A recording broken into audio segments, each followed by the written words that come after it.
to our Morning Throners podcast. I'm Nelson. I'm Jeff. And I'm Kyle. And we're the fucking Morning Throners. Welcome back to another episode of your favorite Song of Ice and Fire podcast. We're the Morning Throners, -1 tonight. We're here to talk Bran 3. He's been removed. We've kicked Glow out. Poor Glow's behavior. gone forever. He's canceled for his inappropriate joke in one of the previous podcasts. We had to cancel him. I'm just kidding. Glow is sick tonight, and he couldn't make it. And this isn't a huge chapter, so we figured, Honestly, we Glow for one. Just because we have such a great love for our fans, we tackle every chapter with just vim and vigor, and what a snooze fest this chapter is. I don't know. I'm glad I wasn't the only one that thought that. I was like, come on, oh, George, fuck, cut this chapter down to like 2 pages. Yeah, I mean, it was a short one. This was worse than that John one of nothing a while back. Because like I said, at least that one was pretty quick and like some stuff kind of happened. Yeah. This one was like, and then we feasted and danced and blah, blah, blah, and it was like, come on. Like, but they said the thing for the first time. What did they say? They said what you said. They said Song of Ice. Or they said not Song of Ice and Fire, but they said Ice and Fire when they're doing their weird oth thing. The oath that Bran didn't remember. Yeah. That's the Leo meme again, pointing at the TV meme. That's a great meme. That's an all-time meme. Yeah. All right, let's jump into it. So Kyle, what'd you think? Other than it was a snooze fest, I think I got some stuff at the end. I do have a question that's not in this chapter. I'm gonna have to think about it because I kind of forget what it was. Okay. But I know what it is. I will say this is Bran 3, and so far we've had this is kind of the second Bran chapter. We're just kind of like getting introduced to 2 new characters. So, and they got even kind of like pointed out pretty like on the nose in this chapter. Bran's like, wow, literally all the characters that we know from Winterfell are fucking gone. We need more characters around here for me to talk to. Who are all these names? We had the 2 Walders. Now we got these 2 cats. So yeah, we're getting some more characters around. We got a ton of people. Yeah. I mean, well, yeah, a lot of the we talk about all the dead people, and then the people that took their spot. Yeah, as I said, I'm saying more or less the people that took like Jory's spot and blah, blah, Fat Tom. You know what I mean? But yeah, I agree. I mean, I think it's pretty. Other than introducing the Reeds. And maybe the end, like, come on, we spent so much time in that fucking hall, man. Well, the other thing is too, and again, I'm trying to jump into the end is, and we've talked about it with Kyle, but like Bran has this dream. So he has 2. Let's just talk about this before we even jump into it. He has these like 2 dreams, right? The one is like a waking dream. We haven't really seen that before. Daydream. It's like a daydream, no? I don't know. He seems to like know like, what's going on. It's like no, it's a daydream. He like spaces out. Is he just thinking about, this is probably what it's like in the I think he God's just right now? dozed off. Or like, it's like an out-of-body experience kind of thing, I think, you know? Like it's weird. Whatever happens is freaking weird. And then later when he it's sleeps, like being in, just think about this. Just think about being in a boring-ass class back in the day, and you just like start staring off and thinking about something else. That's an awake dream. What I'm trying to get out of here is let's go to the last one here. Like when Bran goes to sleep at the end, right? Like this isn't just a dream, probably, right? No. Kyle, is this just a dream? So I kind of have a little background knowledge, I think, on Bran that tells me that this isn't a dream. Like this has happened. This isn't the first time this has happened where Bran dreams, and it seems like he's in Summer's body. Feels real, right? Yeah, and it feels real. Whether it's like anything was actually happening at that time is like kind of up in question. I guess it's still kind of up in question, but like this with the waking thing, I think is starting to like something weird's going on here, right? And it's getting stronger and more frequent, it sounds like, as well. He can't like, avoid when it. I got to before that part, it was just sleeping, and I didn't even know how to take notes on it, right? Like when I got to that part, it's like, okay, obviously now now it's just Bran in first person POV from Summer. But then even like when he says that, he has that like weird Bran memory, even like he knows he's not actually Summer, like for a second. So like a lot of weird stuff with that. Let's go through it. Yeah, go chronological. So we get Bran on Dancer's horse, all geared up in his Stark apparel, looking good, riding through the hall at the beginning of this feast. A little weird. I get it. He's a cripple. He can't walk. So he doesn't want to make his grand entrance on the back of Hodor is what I'm guessing, right? Yes. Is it on the back or the front? Oh, yeah, I guess it is the back because he's banging his head off stuff. Yeah, he hits his head off stuff. So I get it. It's a little bit goofy. Like, I don't know. The other thing is Don't other it people, does. Wouldn't anybody ever do this if they weren't crippled though? Like that's just like a power I move. think that would be a Joffrey. It's kind of like a Hardo power thing. move. Yeah. Okay. That's kind of what I see it too. But you might have I get it. I get it for Bran for sure. Like, but then you got to like lift him off the saddle. Like all of his insecurities about being lifted off of Hodor is the same as his horse. So they have like transportation for Bran down pretty good. Like they got it to horse train really well. This special saddle. They got Hodor like kind of absolutely perfect job for this role, right? Like he's like, but the thing they haven't figured out yet is like the dismount and remount. They just need like a mechanism to make that a little more graceful. I was just saying, like it bothers Bran a lot. You'd think like Lewin would get to doing some blueprints on. Well, what are they gonna do? Like some mechanical arm that like lifts him up and over? Like that's not gonna happen. Let's just say this too. Like they have wheels, right? Someone had invented the wheel in Westeros. Yeah, they have wagons. Can they get this guy a rolling chair? I mean, come on. Yeah, can we get him a wheelchair? Maybe that he still has to get pushed around in, but I don't know. Not even like I mean, just like put him in the back of a cart. Right. It's basically like the cart's just like a big wheelchair. Like turn a wagon or turn a little like wheelbarrow into a chair. Mm-hmm. Come on, the thing is, I doubt there's many ramps. Well, yeah, I mean, they had to go up steps to get in here. Yeah. Move his bed to the first floor.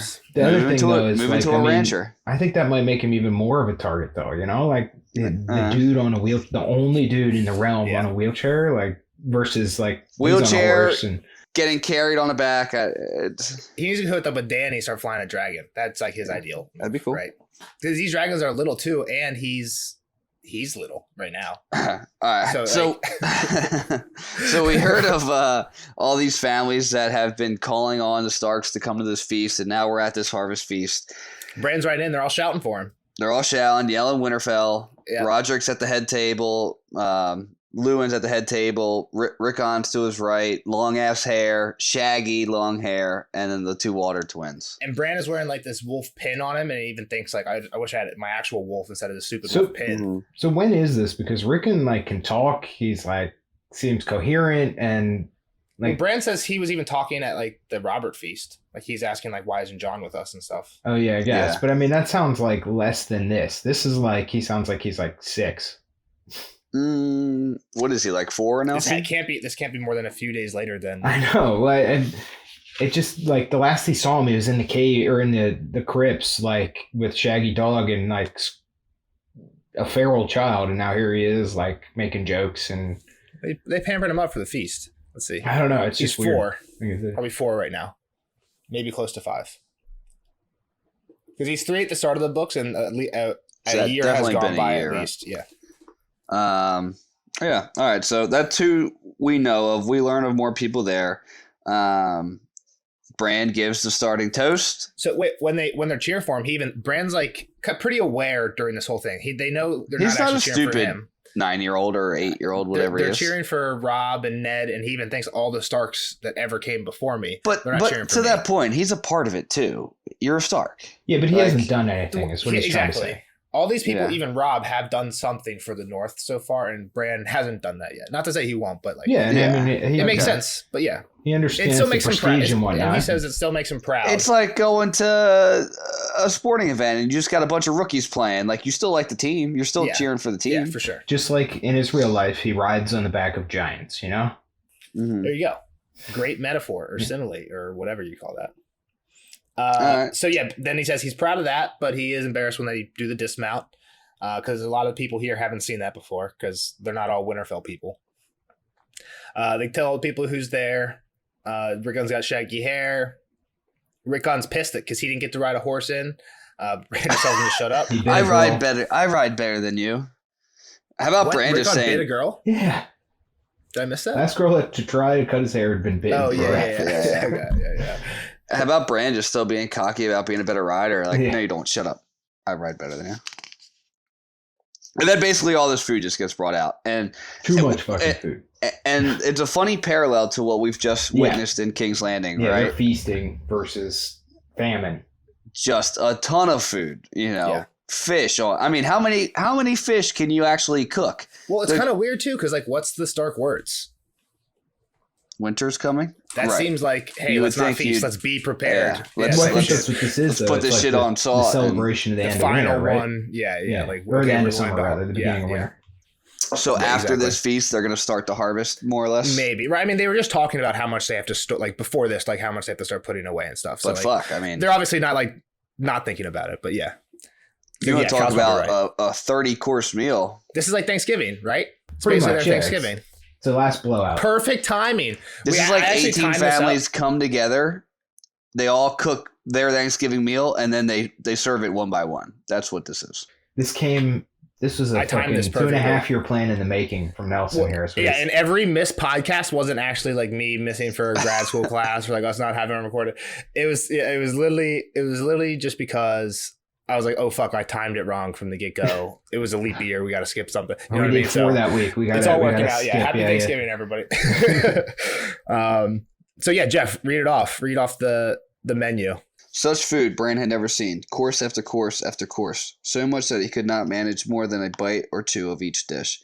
There were great joints of oryx roasted with leeks, venison pies chunky with carrots, bacon, and mushrooms, mutton chopped sauced in honey and cloves, savory duck, peppered boar, goose, skewers of pigeon and capon, beef and barley stew, cold fruit soup. Lord Wyman had brought 20 casks of fish from White Harbor packed in salt and seaweed, whitefish and winkles, crabs and mussels, clams, herring, cod, salmon, lobster, and lampreys.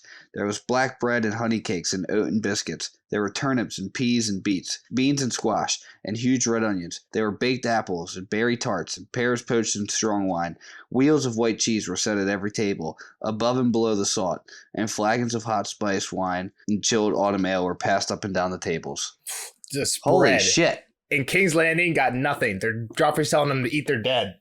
What was fucking eat your dead. And what was baking bakers and ovens literally in King's Landing. What was Maester Pycelle eating, like, or like pretending to eat, like, I just eat raisins, porridge and plums or whatever, and eggs and hard eggs, hard-boiled eggs. Oh God.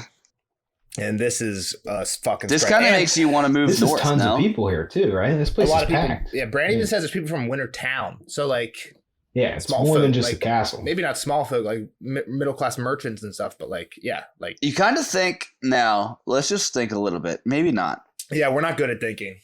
If you have nothing, and there's a war, and you have maybe a little bit of ability to hunt and fish and do some things, would you run north or would you run south to fucking be homeless in a crowded city?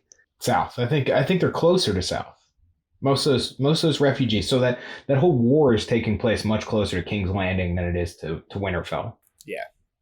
Right. So right. The north is untouched. The north is untouched. Yeah, exactly. Fish, fields aren't burned. Your fields are. Yeah. So that's why they have all this. The thing is, I think everyone like that we saw in the Arya chapters, like if we're thinking the battle is like mainly like the Harrenhal River run latitude or longitude, whatever one's left, right. All the people that we see are just south of that, so they're just running away from the bulk of the fighting. I'm sure the people to the north, like on the Frey side, are running north, probably, or maybe to the Frey. Yeah, but I don't think anybody from the Frey side needs to go anywhere for the most part. Like, I think it's mostly the river towns and stuff. Exactly. And like they're like, okay, what's the closest major city? All right, so like say you're still there, Robb sieges River Run back. Like maybe you like go be like, hey, let us run north for protection. I don't know. Well, I get it. Trust me. There's fighting above. You run away. That's the other thing. You don't run through. No supplies. No. That's the other thing I've said a few times. You run away, not through. But there's only really like 3 cities in in the south: King's Landing, Old Town, and there's another one. But like Highgarden, like River Run isn't a city. Like it's just a castle. Yeah, right. So like it's not the same. Like you can't run to River Run. Like Harrenhal's a really, really big castle, so maybe you can get like some people in there, but like you can't run to these places and you're not taking full. Yeah, right. I get you. Like you can. Winterfell, it has the town around it, so it's a very minor city. But like White Harbor in the north is a city, so like people could go to White Harbor. But like again, there's no fighting in the north right now. Maybe if you had to run away, you try and get a ship north. I mean, we see how going north is working out for Arya. Well, even Yorn came to the conclusion, he's like, yeah, I always go by the road because I hope I can get more recruits, but now I wish we would have taken a boat. Yeah. Ned was going to get them out by boat. Ned wasn't going to like send them on horseback, right, when he was trying to get them out of the city. All right, let's get back on track. So they're playing at the feast, tons of food. Wyman Manderly has some musicians there. They're playing music, but it quickly gets drowned out by just like talking and the sounds of feasting. They got some songs. They're singing songs: Iron Lances, The Burning of Ships, The Bear and the Maiden Fair. And Hodor. I don't remember the other ones. I've heard the Bear and the Maiden Fair a million. Well, the burning times. of ships is the one that like caught my eye, right? Like that one, we probably. That's about a Stark, right? Whatever his name is.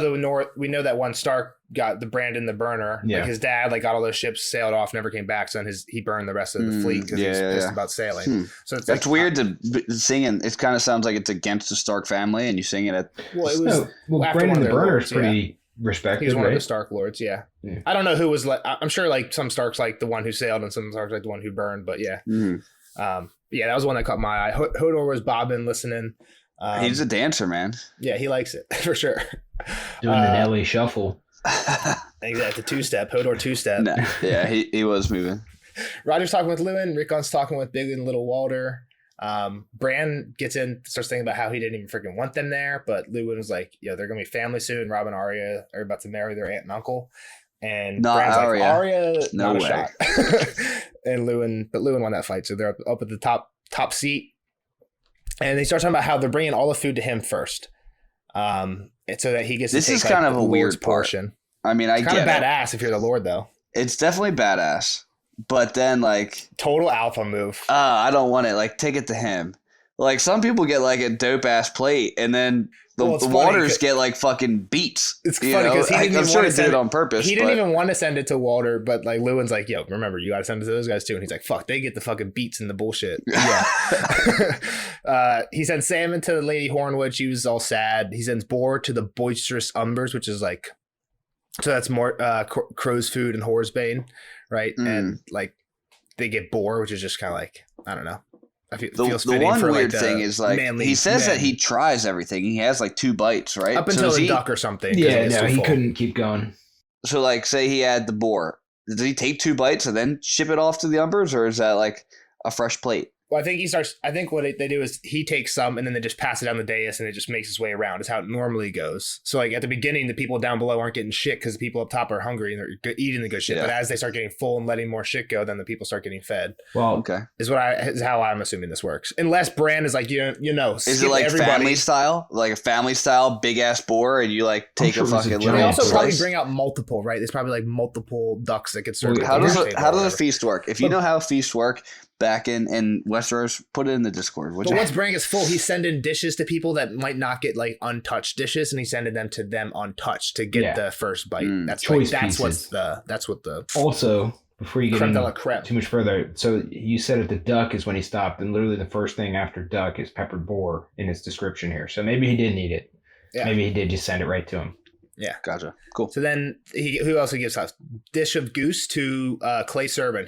Kyle trivia? Who's Clay Servant? I think we all heard him one time in the last Bran chapter. We definitely heard the name. He's one of the guys who shows up at the very end. He's like one of the younger guys, friends with all the young.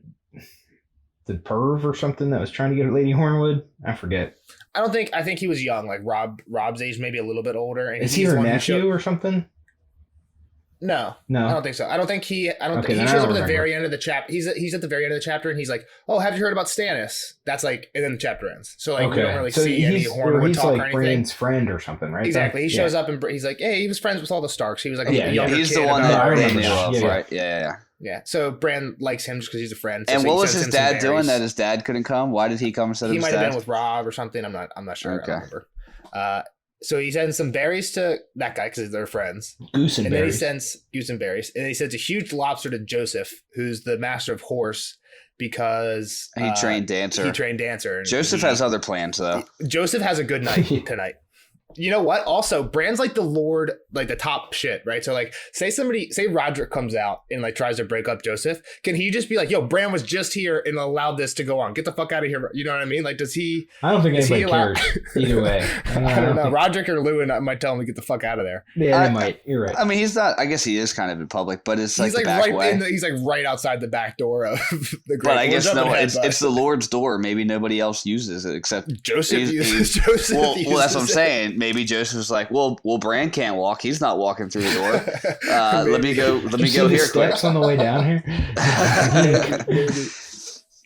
So yeah, he sends him a big lobster because of the dancer thing, and then he sends some sweets to Hodor and Old Man for no reason, but he loved them. Which I mean that's kind of a change from my. I mean, I guess he has that. the love-hate relationship with old Nan. Like, kind of like, just like, stop boring me with your bullshit stories, old Nan. But he'll be sad when she's gone, kind of deal. Yeah, like he knows he's like, like nice old lady, grandma figure. And the next part is when he starts thinking of all the people he's lost. Well, all the new faces. Then Roderick tells him, "Hey, you gotta send some shit to the waters." He says some bullshit. Nah, fuck them. Then he starts thinking of all the faces. He thinks of the old faces they lost. Right? Well, yeah. Well, he takes a sip of the wine. He takes a sip of the wine, right? And he might have taken a sip earlier, and he said, thinks his dad. He thinks of his dad using the goblet. He's thinking thinks his dad using the goblet, and he's like, "Damn, this is like kind of strong." He's like, "I'm not used to drinking." Oh yeah, he's drunk. His head was straight up wine. His head was fuzzy. Yeah. And he has this thing. He's like, he's on the lower benches. He's talking about how there was people from Winterfell and Wintertown, like I said earlier. And he was like looking at everybody as if he's looking from his bedchamber down in the yard, like not part of anything. And that kind of gets into why he leaves later when they start dancing. And he's like, "Fuck, I like can't partake in any of this." He's always going to be an outsider, even in public. He's still on the outside. And when he's the lord of everything, yeah, exactly. He is the center of attention here, but he's still on the outside. Yeah. So he's like kind of looking and like gives like a quick like one line of like what everyone's doing. Osha's down there carrying around pouring ale for people. Almost getting finger banged. Someone tries to play a fast one on her and gets a fucking hard ass clout in the air. Hard clout in the air with a tankard, right? Or a jug, a whole jug breaks on her head. All that guy had to do was let her go to the Godswood occasionally, right? And he could have been in. Isn't that what she did with the chef or something? That's how Gage got in on the finger bang action. Somebody's getting a finger bang in, and she's not. She's okay with it. Micken's the next one. He does have his hand down some girl's shirt, I think, is what that word means. Yeah, and he's copping the feel of that girl. That girl's cool with it. Farland, who I'm pretty sure is a kennel master, is playing with some dogs and some bones. Bran snarls at an old man picking at her pie. Wyman is absolutely crushing a plate of lampreys. And Bran notes that he's so fat that Roderick had to have a special chair made for him. He had to buy 2 seats on the airplane. But Bran likes him. He's loud and he laughs a lot, so Bran's all about him. Hornwood thinks he would like him, right? He thinks he would. Yeah, as always said. Hornwood sits beside him, and she's not as happy. Her face is a stony mask, and she just is pissed off. She's not happy. And then the two Umbers are playing a drinking game where they're smashing their horns together at the end of the table. How do you lose the game? You drop your horn? It sounds like a lot of spilled beer to me, Jeff. Yeah, you know what we say about spilled beer. I don't know. The people asked for it. Haley asked for more. I don't know. Nah, can't do it. What was I gonna say? Well, yeah, I mean, remind us, and I'll post the joke in the Discord. What we'd rather see than spilled beer. The casks, like they drop casks, like and stuff here too. Yeah. It's a rowdy party. It's getting rowdier by the minute. Lots of spilled booze is what I'm getting at. So what's the thing with the Bran? This is the Bran and the Gods with the first one. Like somebody like read like the sentence before and then that sentence. It's too hot in here and too noisy. And they're all getting drunk. Bran inched under his gray and white woolens and suddenly wished he were anywhere but here. It is cool in the Godswood now. Steam is rising off the hot pools and the red leaves of the weirwood are rustling. Smells are richer than here. And before long the moon will rise and my brother will sing to it. That's weird. Yeah. That's not just like how the Godswood is right now. Like he says brother in there. Yeah, oh yeah. The weirdest part is he says brother, I think. The whole thing, I mean, once he says brother, it makes the whole thing weird. But yeah, like obviously that's like the... Well, and he gives a very vivid image of what's happening there currently. Yeah. Kyle, I'm very lightly trying to tiptoe around something because you're not coming out and saying it, but we can keep playing this game. I think you can say it. I think I know the answer, but say it. I mean, I don't want to though. Like, I don't know if I should yet. And, like, is that spoilers? No spoilers. I don't think so. Well, not if you're thinking what you're thinking. Obviously. Yeah, he's like Brandon has this weird summer connection. Yeah. I mean, I don't know how you were tiptoeing around that. It's what's happening. I don't know. That's what I'm trying to say. Is like I just wanted you to say it so we could talk about it more openly. Yeah, and then so then Roger kind of shakes him out of it. And he's like, "Why are you eating, man?" And he's like, "Well, fuck, I'm full."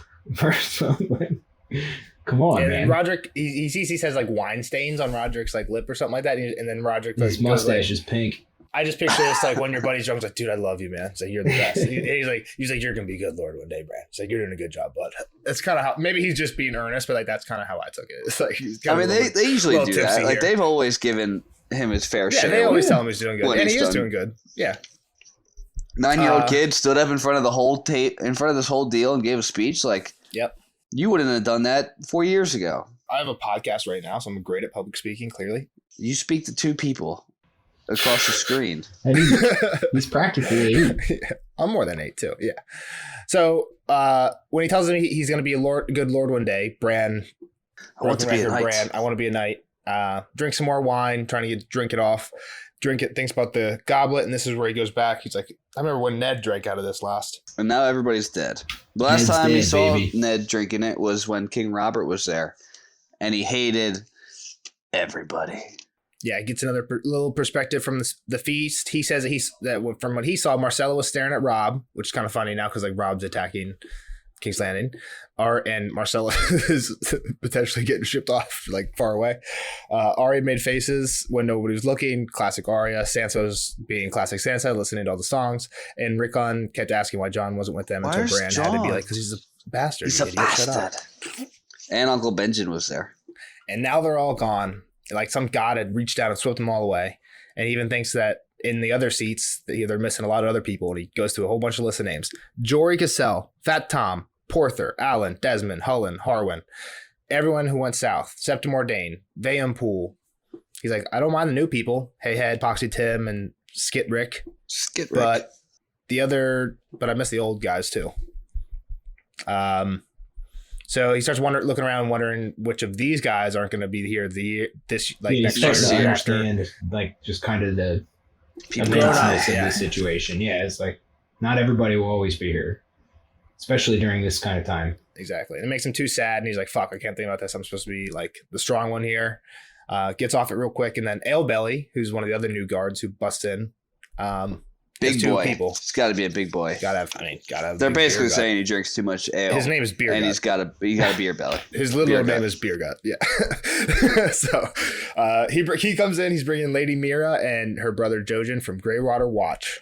And the phrase know about these people. Frog I guess they're a little bit closer. Yeah. Mudmen. They are. So that's what I prefer. Let's go catch Jeff. Frog eaters. I don't have a map prepared because I was running late on notes today, but they are way closer to the phrase. Yep. And where are they from? They're more south than Moat Cailin. Greywater's their castle. Yeah, they're more south than Moat Cailin. They're almost closer to the. It's kind of a cool spot too. I think of like New Orleans-ish, like the Bayou. That's real. It seems like worse than that. But I've never been to New Orleans, but I didn't think. Well, yeah, I mean the swamp's pretty cool, but swamp. I'm sure part of the swamp is pretty nasty. Well, they live on like floating castles. I have seen True Detective. Yeah, I think I kind of spoiled that a little bit earlier. Like they say here that their houses are built on floating islands, and I think I had told you earlier that like Greywater moves and like ravens like have trouble. Yeah, you might have. I don't know that that's a spoil. It's not a huge thing. They touch on it here a little bit. Yeah, but I mean, I don't know that was like plot central in any way, shape, or form yet. World building. You didn't give anything plot central. I spoiled world building. Yeah. So Jojen and Mira walk up to Bran and they say that.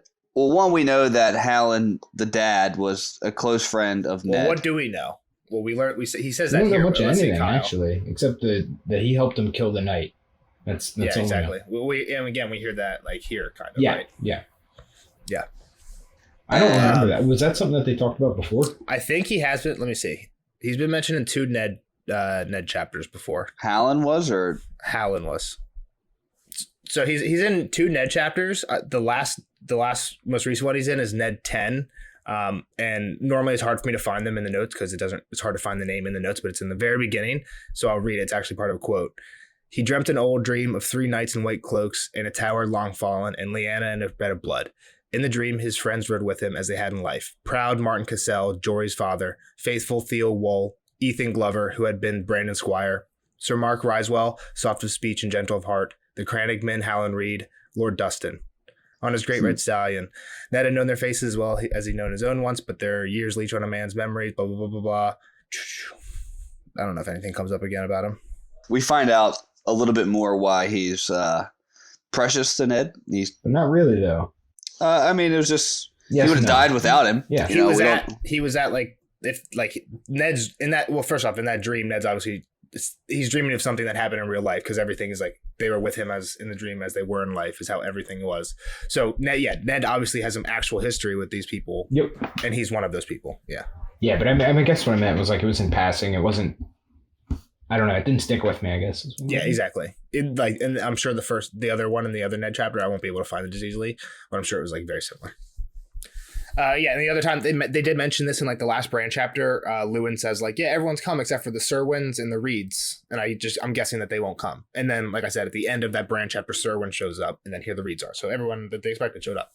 Yeah. So the one thing is when they're coming in, Rickon's like, who are they? And Little Walter's like, mudmen. They're thieves and cravens, and they have green teeth from eating frogs. Some bad stereotypes. Yeah. Yeah, but fuck the Walter phrase, right?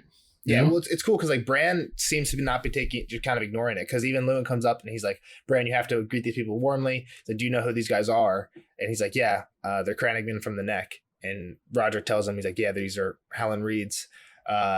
And him and must be. I think they assume it's Howland Reed's kids. Yeah, that's what Roderick tells him. Yeah. Yeah, he said like he was a great friend to your father. Be nice. He's like, yeah, of course, pretty much. So first thing that strikes Bran is how she's dressed, how Mira is dressed. Not dressed as like a girl. She's in lambskin. She's got. I mean, she barely even looks like a girl. From he said he would have probably noticed she was small a girl. She was small of breast. Said it. Yeah.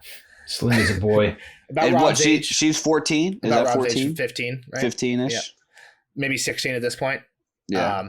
Jojin was younger, a few years younger. He had no weapons. Everything he wore was green, even his boots. He had leather green boots. And green eyes. But his teeth were white. It's like Bran notes his teeth were white. Yeah, green eyes too.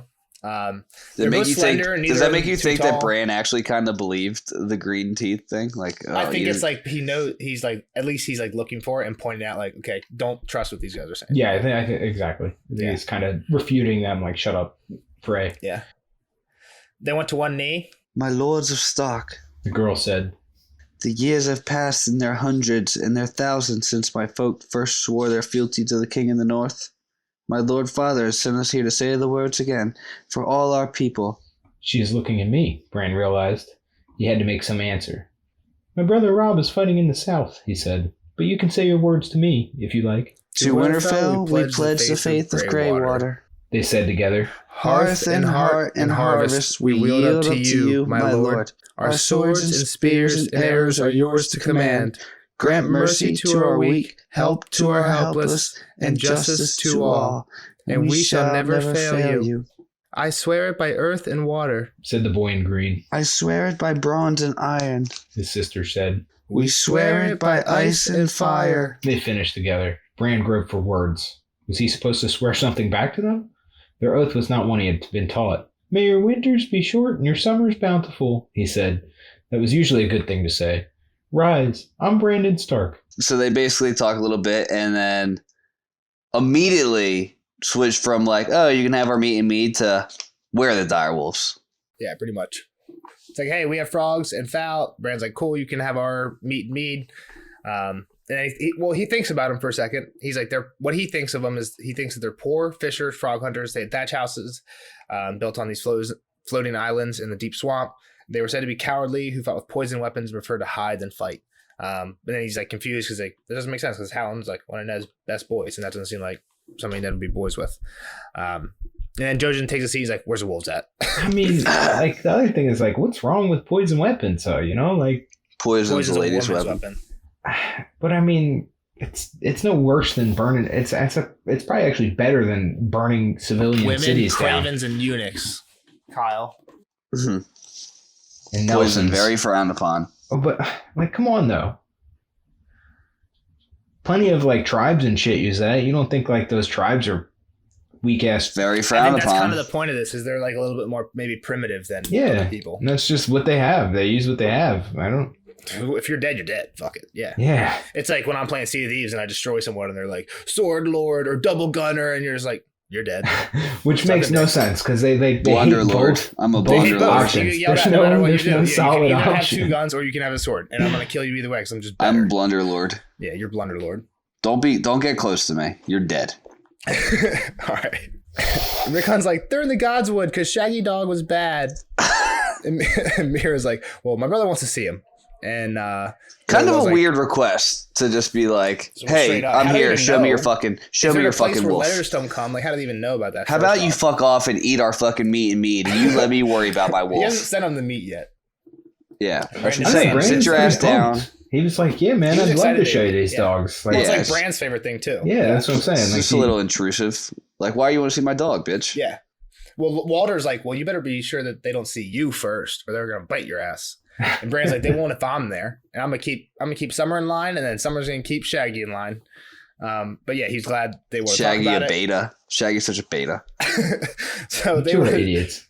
They wanted to talk to Bran wanted to talk to Mira and Jojen a little bit more, but it was too loud in there, and they couldn't really hear anybody talk.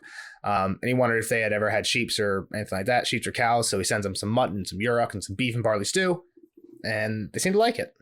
And the party keeps on going, baby. That's where we turn it up a notch a little bit. Mira catches Bran peeking. Eyeing her. Oh, she smiles. She's about it. She likes a little Bran action. Yeah, Bran blushes though. She wants to find out if she works down south. We found out that you can potentially work down south, right? After a Bran accident. Yes. She's trying to figure it out. Maybe. It's possible. How old's Bran? Mira's too young too. Old enough to pitch a 10. They're both under the age, so that makes it okay, right? Not really. I mean, this is also like 13-year-olds getting married to like 20-some-year-olds. At least I'm not that age anymore, so even if I don't know the laws on it, it doesn't matter because I can't break them. So don't worry about it. You can still break it. I know the laws on that.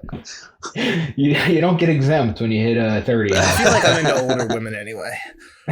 I don't have that problem. We're not if we're getting canceled for something, we're not getting canceled for that. I'll tell you that, boys. I wonder how much that makes it in. Hopefully all of it. Now that the fans want it, I don't know. Yeah. I don't know how much I'm going to be able to do now. One fan wants it. That's the thing. Small sample size. Minority. Shout out Haley. Just our interactive fans. That's the interactive fans, which is the ones that if we're being honest, we care most about. So where we're at. I like our Swedish fans. Shout out to our international following. Yeah, we do love our international following.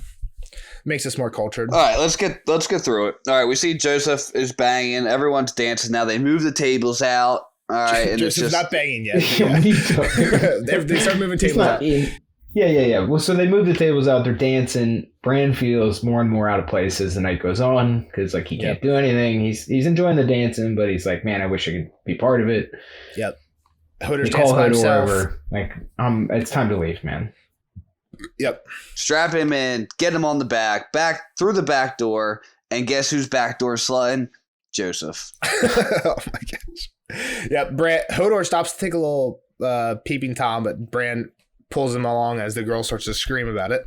Do you think Hodor's ever seen it before? I don't know about that, but I mean, I think he likes watching it. He can't look it up on his phone whenever he wants. So does he doesn't mind stopping to look. Bran now know what's going on? The last time Bran saw this happening, he thought they were wrestling. I mean, he kind of knew. He said, "Leave them be, Hodor." You know, like. I mean, it's only been a year. Even if they're wrestling, leave them be. Bran's clearly grown up. Do you remember? I mean, he literally thought Jaime and Cersei were wrestling. You're right, but he's clearly grown up a bit. On top of naked. The woman. And the man. But he did. Yeah, he told. Didn't he tell Osha he's seen dogs mating in the yard and stuff? Yeah, he's like, I know what that is. Yeah, so yeah, perfect. Thank you, Bran, for clearing that up for us. So he gets to thinking about. Hodor puts him in his bed. The Kingsguard. Well, yeah. Oh no, not even the Kingsguard. I think he thinks about the Halland thing, but he starts the whole conversation, right? Something his father told him to come back to him all of a sudden. And he talked. Then he thinks about this little snippet of time. The thing about Halland Reed, I think, is the main point. You just asked if the Kingsguard were truly the finest knights. Ned says, nope, not anymore. They used to be awesome, but they've kind of lost their luster. Yep. Was there one who was best of all? And he said the finest one ever was Arthur Dane. He fought with Dawn, the forged to the heart of a fallen star. Yep. Sword of the morning. And he would have killed me, but Halland Reed saved my ass. Yep. And then father got sad. Yeah, Bran's like, man, I wish I would have fucking asked the rest of that. I wish I would have. I'm a horrible interviewer, Bran's thinking right now. Yeah, he got right to the edge of the fun stuff or the interesting stuff. Don't worry, Bran. We're just as pissed as you. Yeah, exactly. George just couldn't think of an awesome scenario. Let's be real. George always says he's a gardener, so he just lets things develop. So I bet you a lot of times when he does shit like this, he doesn't know the answer right away, which is frustrating. But it is amazing that he seems to make it all cohesive. Like very few contradictions for how complex this shit is. But yeah, so Bran goes to sleep thinking of knights that are fighting with like fancy armor and swords and starlight. But when he dreams, he's in the Godswood. He smells the feast as if he never left. His brother was prowling beside him. Sounds made him restless and want to run and hunt, but then they hear some iron and they notice the gates opening, so they sprint over. They smell a stranger, man smell. There's 2 people, female, male. I mean, I knew immediately who it was. Let's start there. They tell you who at the end here, but I was like, oh, it's those 2. Yeah. The ones who were interested in the wolves. Oh, 2 random people showed up and are really interested in the wolves. And then break into the gods one, yeah. So she says, here they come, and then it says like some boy part of him knew that it was Mira. And she's like, did you know that she's talking to Jojin? Did you know they would be so big? And he's like, they'll be bigger yet. And Jojin's like, the black one's full of fear and rage, but the gray one's stronger than he knows. And he's like, can you feel him, Mira? And she says, no. And she's kind of getting a little afraid. Obviously, like, she should be. Watch out. He says that when she grabs a dagger, right? Yeah, she starts going for a dagger. But when the wolves first walk up on him, they say like they smelled no fear in them at all. But then Jojin's like, he won't hurt me. This is not the day I die. And then he walks forward and touches basically Summer on his nose, and Bran falls out of his dream. That's the weirdest part. And starts falling through laughing. Smoke ground. Thrown away laughing. And then he was spinning and falling. Yeah. He's not laughing. That was weird. Smoke was laughing is what I took it as. That's the weird part. It's all weird. Yeah. But it's all weird. It is all weird. But that's the weirdest part. Okay, so I think Bran just had too much wine. That was it. End it there. Yep. Podcast over. That's usually you don't dream when you're blackout drunk. So I did have a question. This is what I wanted to ask earlier. If that makes it in when I started to ask a question and didn't.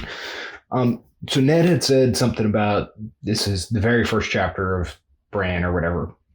Or Ned maybe, but he had said something about the direwolves. That was just inside the castle for some time, right? They were still around, I guess is my question. I don't know what you're talking. I don't when know they were baby correct. Wolves? Yes, yeah. So they found they wolves. were like at their hips, yeah. All right. I don't. Maybe so, I misunderstood. Yeah, but what I'm saying is like it's not like they were the first direwolves seen anywhere in. Oh no. West seen south of the wall in 200 years. Okay, yeah. so then they were pretty much. It's for a couple of generations, yeah. Okay, so but they were known of. I'm sure there was like pictures and stories of them. Yeah, for sure. It's like seeing a dinosaur. Like they might even like the Night's Watch might see them like kind of regularly. They just said like it's the first time that there's been a report of them south of the wall in 200 years. Okay. If you put up a huge wall like that and then all the direwolves south of it are killed, how's another direwolf going to get south, right? So it's probably just like been a few that have never been seen because the north is as big as the rest of Westeros, but not nearly as populated type thing. That makes most sense. But I guess what I was getting at with that is then so that's probably why the word got around to the reeds. Yeah, because it was like holy shit. Were out there then. Yeah, like, this is some serious stuff. Yeah. To answer that question earlier, because you guys were talking about how would they know. The other thing here is like, so I mean, this could go a bunch of different ways. Obviously, like she put her hand on her knife. I think that was more scared personally than trying to kill these things, especially because her dad was a friend. They sound like they're not like enemies, you know. Yeah. So why would she be on a mission to murder this wolf? They sound more impressed by them than they do afraid. One thing I was thinking is if this guy, so Bran seems to think they're not going to hurt you if I'm around. He's around. He just got knocked out of being around. So like now that Bran doesn't have any part of Summer really anymore. Considering. I guess he was around. I guess. I was gonna like Bran was saying like around, and I was thinking like when he's around, he has like control of Summer, like I have control of Luke, not total control, but like he'll listen. You don't have control of shit. My dog. What the fuck are you talking about? But like this is like another sort of him being around is kind of how I thought of it. And then, but when he touches him, I got the greatest dog in the world, everyone. He's a good pup, but he's not trained. So then, knocks him out, goes away, right? Like, what happens next? So, like, if Mira did have some malintent and now Bran's not involved, I don't think she did, though. If that's what you were getting at, I'm saying I could see it. Yeah, well, no. So that's kind of where I'm at. Like, these are like the thoughts that were going around, you know, because you want me to make a prediction. I got to kind of postulate a bunch of different potential solutions. Yep. And then I got to pick one. It's usually how this works, at least. That's a little peek behind my curtain there of how it works. I got to kind of think of all that. And then I still miss him because, like you said just now, I didn't even think about Bran not being there anymore and connecting that to that whole thing. I just assumed that this was going to go well because they seem like people of the land. I think they probably have, and especially from this last interaction, they have a little more understanding or maybe a sixth sense for these kind of things. Like they seem to feel the wolves. I mean, and they seem to know Bran was there. Jojen, that's another thing. Jojen literally says like, "This is not the day I die." He He's won't just hurt super me. confident. This is not the day. That's a weird thing to say. Yeah. Jojen's a weird dude already. Yeah. Oh yeah, for sure. But I mean, like maybe he's just a badass. He's not. They know Bran is there. They might not know Bran is there, but they're like something's up with this wolf. Well, that's the other thing. Jojen says, "Can you feel him?" And she says no. But like, what the fuck does that mean? And we know that like Bran is doing this weird thing. Like, is that what that means? Who the fuck knows? So I guess this goes back to even the Howland Reed thing, and whether or not we find out, I don't know. But I think that maybe he did something with some wildlife that fucked with Arthur Dayne, because like it didn't sound like he was just like going to be beaten in battle, like the way how good he is. If he was the best of the best. Even the best fall. I will say, the fans are big trees still fall hard to this day. Like Jeff and I are waiting for more clarification around like what that Ned dream was about and like how much Howland Reed's like involvement in it. Like that's one of the things that we still don't know all. Like I'm sure we know more than you, but that's one of the things that the fans are still like, give me some more on this. Okay. And Nels, you can clarify this or not for our show watchers. Not confirmed, right? Howland Reed's like not really like part like. There's like a person in like the dream that Ned has is I think a flashback in the first season, and there's a person that people are like, oh, that's probably Howland Reed because he's the one that saves Ned. Right. Like, that's in the show. That's like pretty much all of it in the show. Yeah, it's way past he's like totally where we're cut out at of the show. He's totally cut out of the show. Right. And when people ask George in conferences like, why didn't Howland Reed show up to this feast with Bran? And he was like, because I wouldn't be able to not spoil things for you guys. Is like kind of George's answer for why his like plot wise answer is Howland has to stay at Greywater. He's defending Greywater, so he sends his kids instead. But the answer is like, if I send Howland, he was with Ned and could answer this question that Bran has in his head, and that would be a spoiler. So Howland can't come. Is what George literally has told people. Like, Howland, keep they give him a reason to stay. I got it. So I guess my actual like prediction would be that these wolves get set free right here. Because they're going to be able to feel that they are in pain inside this Godswood, which they are. Okay. And maybe Bran can use that to.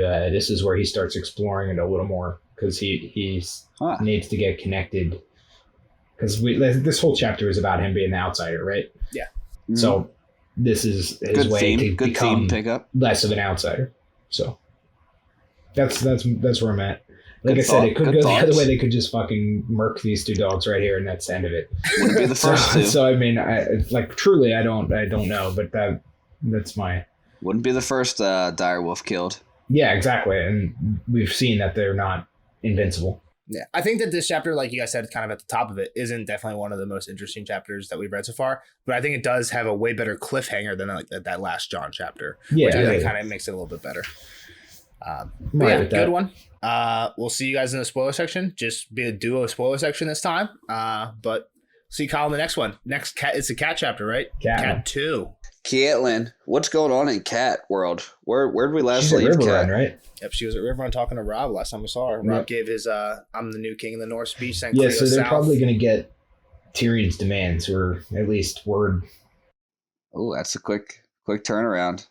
Gotcha. Yeah, but I mean, we've seen how these chapters are out of order and stuff, so not necessarily. Timeline, well, the one thing we know is timeline doesn't matter. We didn't even really cover timeline for this one because it's pretty much just like 2 days after the last Bran one because like they were showing up for the Winter Feast and here's the Winter Feast. Yeah. So, and the last Bran one was over the course of like a week anyway because it was while like people were showing up over the course of a week. Doesn't matter. And timelines don't matter. And the North is just so disconnected from everything else. It doesn't, it doesn't really matter for them right now. But yeah. All right, cool. See you guys in the next one. Kyle, see you in the next one. Jeff, see you in the spoiler section. Everyone join the Discord, like, subscribe, all that stuff. Talk to us. All right. Later, nerds. Spoiler alert! Spoiler alert!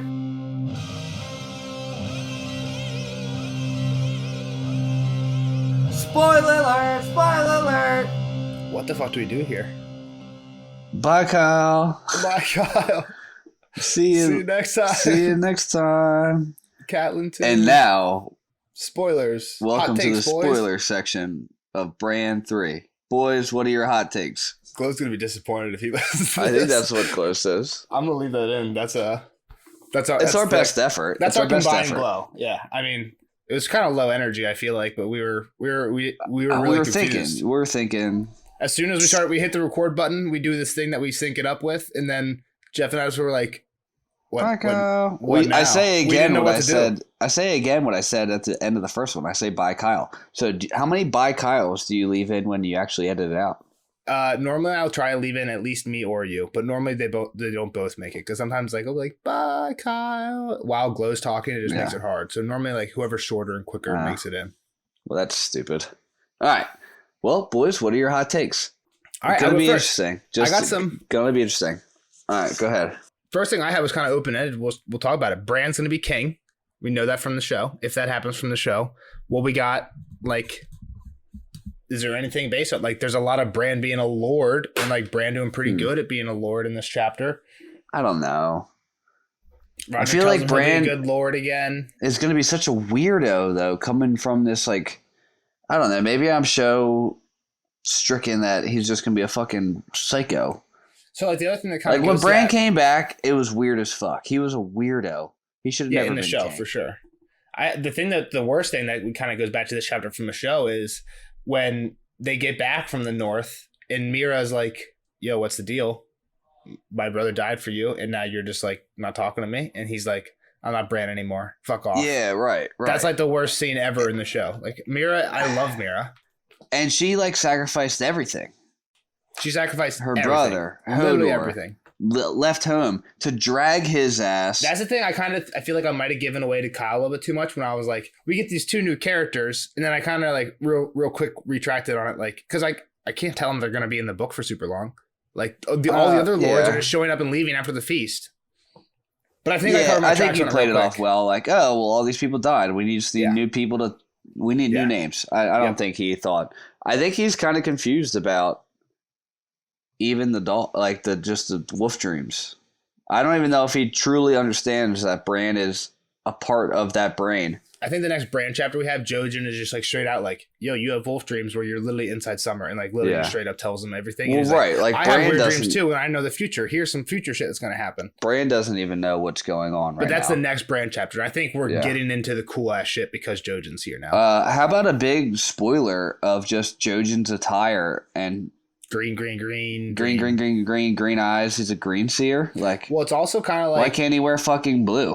They give me Children of the Forest vibes a little bit too. They're like kind of tall. They're kind of short and skinny. Yeah. They don't like fighting. They're kind of cravens. They hide. They're both sawed off. Poison. Are they even actual people? Are they more? Do they have more old men? Children of the Forest. Like they're definitely like. I mean, look at Jojin. Like. Dude's got moss growing out of his ears, birds nesting in his hair. He's like fucking Radagast from Lord of the Rings. You don't know who that is, but I don't know who that is. I know. Got to know your audience. I forgot. Lowe's not here.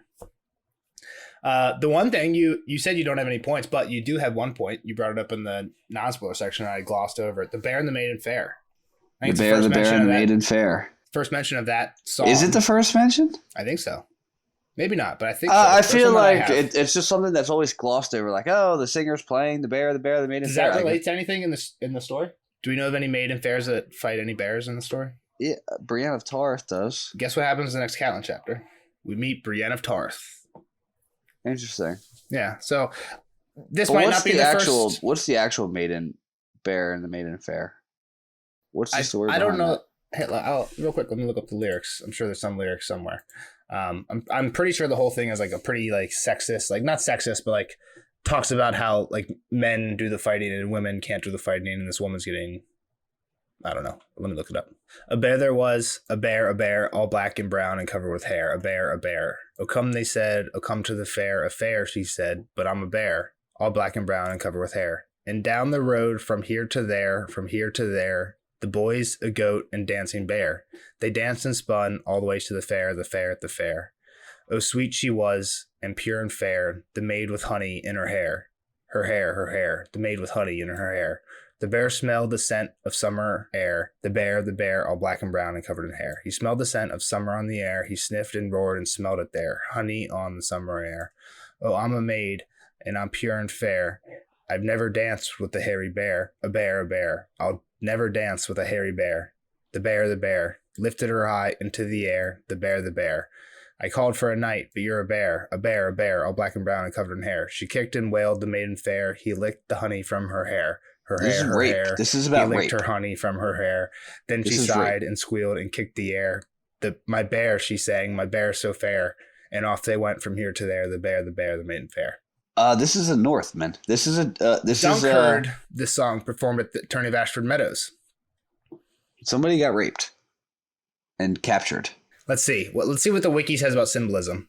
The song is a motif that reflects the relationship between several characters, including Sandor Clegane and Sansa Stark, Bear and Maiden Fair, Jorah Mormont and Daenerys Targaryen, Bear and Maiden Fair, Bran of Tarth and Jaime Lannister, Bear and Maiden Fair, where Sandor, Jorah, Brienne symbolizes the bear, and Jaime symbolizes the Maiden Fair, is what this is saying. I'll take that more. The song's relevance to Jorah and Daenerys emphasized by the fact that the bear is a sigil of House Mormont and the fair skin and hair ubiquitous features of the bloodline of House Targaryen. I'll take that. In Game of Thrones, Sansa is infatuated by the idea of chivalrous prince and the knight in shining armor, archetypes, while she believes he embodied Sir Loras Tyrell. I get it. Mistakenly Prince Stark Baratheon, and mistakenly Prince Stark Baratheon. Accordingly, when Joffrey and his court abuse and beat her, it is not stereotypical knight that defends her, but bear. Sandor Clegane who comes to her rescue. When asked if there is any connection between Sansa's story and the song, The Bear and the Maiden Fair, George R. Martin replied, "Well, we'll have to see." Sansa is going to get raped by the Hound. After Jaime is tortured and later released from Harrenhal, the unattractive Brienne steers Jaime away from suicide and sets him on the path to redemption. Ironically, Jaime later saves Bran from a grizzly bear in the bear pit at Harrenhal. The song also mentions a goat along with the bear, and Vargo Hoat, who is wounded by Brienne and throws her into the bear pit, is frequently referred to as the goat. Vargo the goat. I mean, if anything, Brienne fights a bear. The biggest thing that I see, the biggest one I see is Brienne.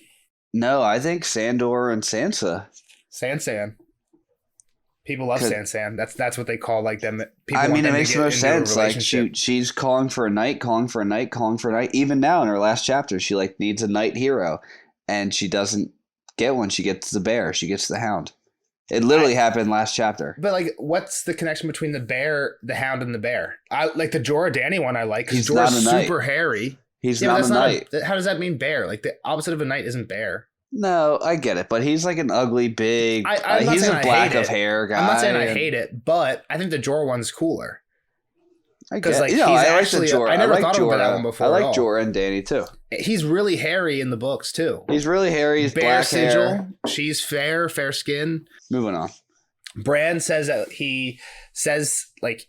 When he starts looking at all the people, he says that he feels like he sees everything. He's part of nothing. He feels like he's in his window in his bedchamber looking out on the yard, but can't do anything. And like, what if his destiny is to like be king? But like where we're at in the books, if you didn't see the show, where do you think Bran was going? Into that tree right behind Bloodraven, right? Just be an old man looking at a tree, literally just watching everything for the rest of the time and not doing anything. But Bran potentially can do stuff because we know the Hodor thing and But yeah, like the big like kind of like. Just I'm sure Bloodraven could do that too. No, right? Also, I know you didn't do that. You're not as far into the Marvel stuff. I've thought about trying to get you into it. But like one of the most recent like Marvel shows they put out was called What If, and it's about like a character called the Watcher.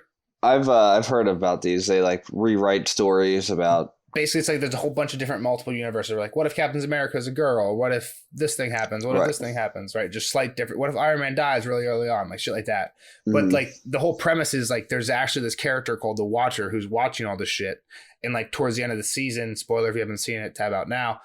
Like one of the evil villains gets super powerful and breaks out of his universe and like fights the Watcher and then has access to all the universes. Oh god! Like that's kind of what happens. But like Bran is kind of like that. I know George was a huge Marvel fan. I don't know if the Watcher was like from comics or anything, but like Bran is like pretty much that, like potentially, right. Like that's what the Three-Eyed Raven potentially is right taking over the Watcher. That's what the Three-Eyed Raven is right now, right? He's just like the Watcher, just like sees everything. Yeah, it's still up to question how much they actually control. Mm-hmm. Like, are they just watching or are they controlling? Is this puppet? The one thing I do worry about with the Bloodraven stuff, and even now the Maesters with the candles. Is how much they actually have control over things if they're puppeteers. controlling everything or less, or are they just watching? I'd rather them just be watchers. And maybe a little bit of influencing with dreams, but not controlling. You don't want it to come down to, at the end of everything, all it was one or two or maybe three people who actually had all the power, just using everyone else's pieces. Right. I need the free will of Bran to be like, no, I don't want to do this. So free will is like a big thing. Again, like I'm not big in the themes and like stuff, but I think that's like one of the big themes about like not only this piece of like work, but like a lot of like literary stuff is like free will is like a big thing in it. But I think this is like, it is like a big like Song of Ice and Fire theme. Yeah, I mean basically the whole Bruce Almighty film. Yeah, 100%. You can't affect free will. You can't. That's like the one rule. Yeah, I can't find it, but it's like at one point they said the stony face of Lady Hornwood, like she's like sad. Yeah, like, no, I can find that. It just like made me feel like kind of Lady Stoneheartery. Like Lady Hornwood's like a sad lady, and it says face of stone. I got it here. Sir Roderick had commanded that a special wide chair be built for him to sit in, but he laughed loud and often, and Bran thought he liked him. Poor Wan or Wan? Wayne? It's W-A-N. Poor Wan, Lady Hornwood sat beside him, her face a stony mask as she picked listlessly at her food. It's a Game of Thrones word. Game of Thrones word. It means of smile, a weak, strained smile. He gave a wan smile. Pale or weak. So you're saying... what's it say again? A pale, weak smile. Pale, weak. Poor Wan, Lady Hornwood sat beside him, her face a stony mask as she picked listlessly at her food. She's a faceless man. Someone stole her face. I was thinking Lady Stoneheart is kind of where I was going, like stony face, but I don't know. Same kind of deal. Her world died, right? Her husband Stone died. makes me think of Lady Stoneheart. There was actually a quote that we read in the last Arya chapter that made me think of Lady Stoneheart while I was editing it that we didn't talk about, where like they were talking about like corpses in the water was like the one word that Arya said because like she was like seeing like the dead bodies, and then the next thing was like it was hard. Something was hard as stone or something like that, and I was like corpses, stone. I don't know. Maybe I'm doing a little stretch with the Lady Stoneheart stuff. I haven't picked up much on Lady Stoneheart, and maybe because we only got like 2 stories about her. Yeah. What about the Ned thing? He asked Lord Eddard if the Kingsguard were truly the final sights of the Seven Kingdoms. No longer, but once they were a marvel, a shining lesson to the world. Was there one best of all? The finest sight I ever saw was Sir Arthur Dane, who fought with a blade called Dawn, forged from the heart of a fallen star. They called him the Sword of the Morning, and he would have killed me, but for Hallen Reed. This makes me think Hallen Reed's like, wait, he's not like a fighting, like he stabs him like in the fucking show. Yeah. That's not what I get from this. And it was Hallen Reed in the show. Like I kind of brought up the show. Like we don't know how. That's in the show. You're right. That's got to be in the first season. I'm thinking that's a Ned dream, and Ned's dead, so that has to be in the first season. So Kyle saw that. No, it's not in the first season. It's in Ned's dead now. Ned dreams that. No, Bran goes back with Bloodraven and Bran sees it too, but I think Ned dreams it in the first season. Ned dreams it, but we don't. I think we see him. This is what happens. We see like him like riding up to the tower and hearing, like it skips over parts. We don't see the actual fight. Okay, maybe we just see Ned, or like Ned dreams of running up the stairs. The thing is, I think that fight's wrong. The way they do it in the show is wrong. I think this is way more meant to be. Like the way it's worded is meant to be like, this is not, hey, he saved him through a fight. This is like he said something and stopped them from fighting. That's. I feel like maybe it just that's like I like to reach for. I get what you're saying. All right, so what would be the reasoning between them? Like him stopping the fight, like is he a green seer too, and does he know that this baby isn't maybe Ned is refusing to say that he got a Shara Dane pregnant with Jon, so because for some honor's sake. So right when he's about to be killed, he says, "Stop! He's the father of your nephew," and Arthur's like, "What the fuck?" or something like that. And then Ned stabs him, and Ned has to be like, I don't know. Arthur Dane goes into hiding, and it's now Corrin Halfhand. That's a theory.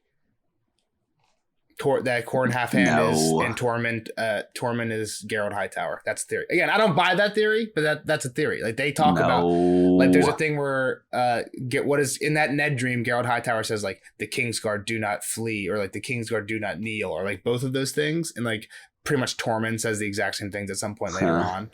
Again, I'm not buying it, and I don't have all that like stuff we're ready to talk about right now, but like those are thoughts. But like with the Howland thing, I think there's definitely something there. And again, like we don't really, I told Kyle, like we don't know the answer to. This is one that we still don't know the answer to.